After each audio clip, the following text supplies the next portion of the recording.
Today I'll start by showing you this brush. It's an old makeup brush and I find it comes in very handy for blending my backgrounds.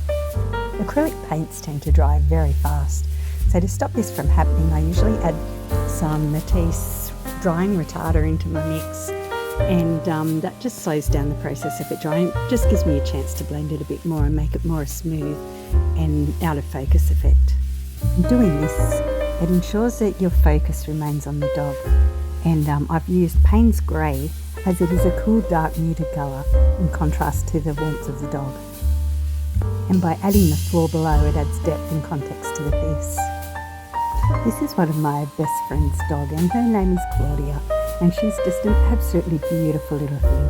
She's got such a beautiful nature, and so I wanted her eyes to be large and expressive and really be the focal point to draw people's attention, inviting an emotional connection from the viewer as if they know her, and just showcasing the spirit and the personality of Claudia.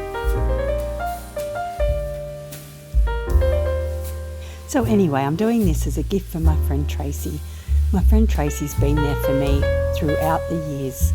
We've been friends since we were teenagers, and we've been each other's bridesmaids, and our husbands are really good mates, and our kids grew up together, and there's nothing that she hasn't done for me over the years. She's supported me through thick and thin, and she's been there every step of the way. When I went through my 2 cancer battles, she was there. She took me to appointments. She held my hand when I needed her to.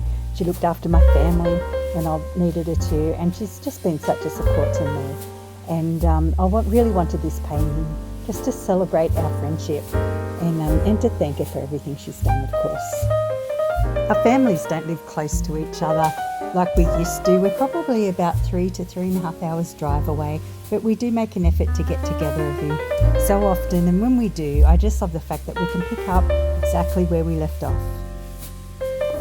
Getting back to my painting, I've now started on the fur, and it's important to get down probably about a mid-tone as a base on the fur first, and then you can start layering it up. And the more layers of fur you put on really gives depth to the painting. And of course when you're adding fur, it's important to go in the right direction of how the fur would naturally fall. And I also use different brush strokes and different size brushes, thick ones and thin ones and different angles, just to give it a little bit more variety. Because if it's too uniform, it just doesn't look natural. Once you have your mid-tones on, you can start layering up some of the lighter colours.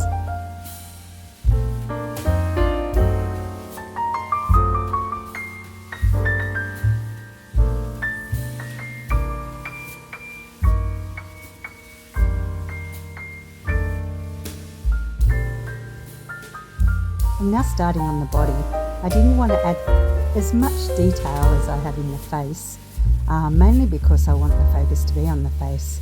So I just wanted it to look a little bit softer, but also having the brush strokes. Just so I think it's important that even though you're doing a portrait and you want it to look really realistic, they serve as a record of the artist's creation. And it can invite the viewer to look closely and imagine the movements and the intentions of the artist as they're painting the painting, and can make people appreciate the skill and the thought involved in its making. So in short, visible brushstrokes can emphasise the art, but it doesn't need to be flawless to be meaningful. They can reflect the imperfect, dynamic nature of creativity and the artist's willingness to just leave a little piece of themselves in the artwork.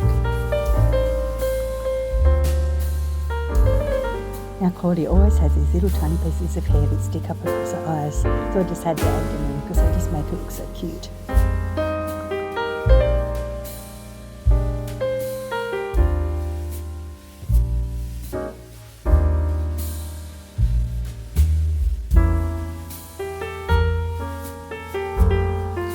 Just about there. I'm just adding finer little details with a really fine liner brush, little hairs here and there, reflection of the tag onto the fur, and I think I'm just about done, and this is the final piece.